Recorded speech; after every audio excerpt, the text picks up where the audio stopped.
Hello, my diamonds, my Teletubbies, SheilaTruelove. It's Friday. I want to share a clip with you, and then we'll come back and we'll talk about it. I want your take on it, and this is definitely for educational purposes. These are my chains here. Chains. Why are we putting chains on ourselves? Okay, hold on a moment. Here we go. Now, I want your opinion.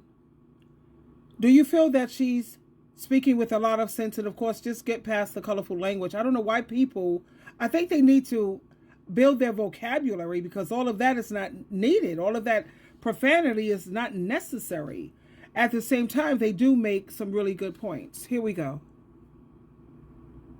Hold on, guys. The way they y'all get with people, and you know the people be in a survival mode, and you want them to prioritize you. Now you make it make sense. Y'all get with these niggas fresh out of prison. Y'all get with these hoes with 2-3 kids on welfare. Ain't nothing wrong with it. At that time, this is what they need for the season that they in to get past whatever they trying to get past, right? The problem is y'all get with these people, and then you want them to prioritize love with you. You want them to treat you a certain kind of way. You want them to be held accountable for the things they're doing and saying to you. Bitch, they trying to survive. They trying to survive. Like I said, certain upbringings help build character that a bitch ain't got to tell you about, right? And so when you growing up and you understand, when a motherfucker is on a journey of being homeless and trying to get themselves back stable, or they broke as fuck and they trying to get themselves to some bread, or they hungry as fuck, stomach rumbling, and they trying to find some food, a motherfucker don't give a damn about your feelings when they trying to survive.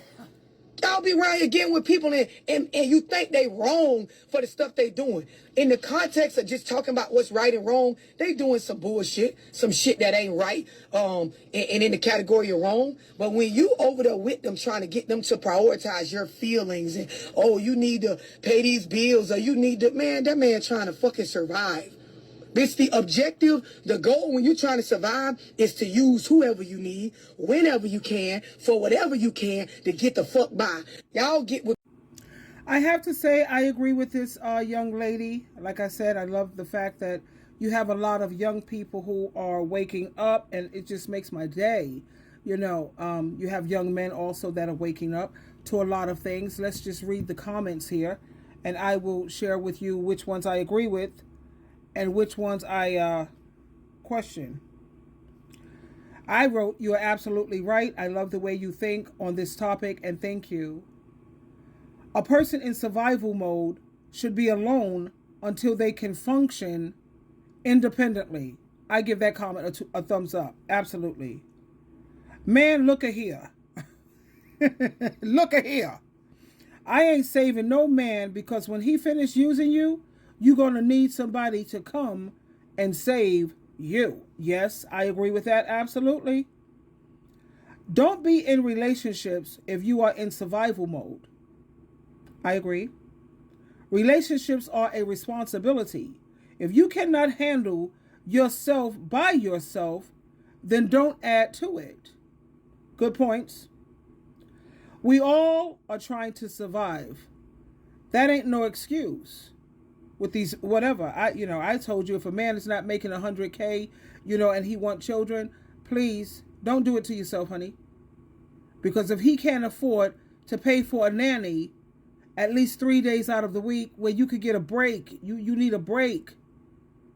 Unless, of course, he believes in 50-50 when it comes to the child rearing, the housework, the cooking, he does his own laundry. Okay, then you'll get a break. He's on 1 week and you're on the next week. That's the way I see it.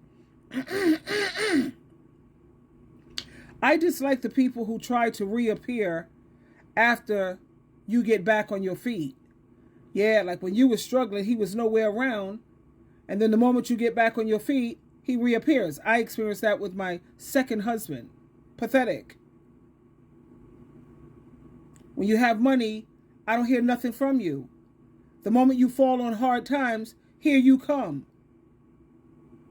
I was struggling like hell, and you was nowhere to be found. And now that, thanks to Jehovah God and Jesus Christ, my head is above the water, way above the water. Now you want to come up, pop up. Oh no. You're done. Another person says sometimes they lie and you don't know they're in survival mode until you get close to them. That's why it's important to take your time. 18 months, honey. Comes to rushing in that bedroom, don't go in nobody's bedroom jumping in the sack before lucky number 7. The Bible says 7 symbolizes completeness and perfection. Don't even think about asking me for my body, something that's divine, sacred, and spiritual, before 7 months. Don't even think it. Take time to get to know the person. And even then, good luck. We're all trying to survive. Let's not enable users, because if you're in survival mode, dating should be the last thing on your mind. Now, you already know that gets a thumbs up big time. You need to be focusing on your finances and getting your life in order. Facts. I had to realize that about my ex-husband. His mentality is always survival, which affected his parenting skills and everything else. You can't squeeze water from a rock. Leave him alone. You know, I agree with that as well. Prime example of stop dating below your standards. Offering help doesn't mean relationship. I think you should definitely date on your equal. You know what I mean? Don't be with a man who's making less than you, because men say that doesn't matter and they really don't care. Trust and believe they care, because they're all about ego. My ex-husband tried to sabotage me so many times, and still I rise. And it feels so good to be single. It is beautiful. Freedom, peace, joy, happiness. Priceless. That's the only word I could come up with. Priceless. Anyway, I have to head out to the office. I wanted to share that with you this morning. And I hope you have a great Friday. I love you. Don't forget to hit the thumbs up button.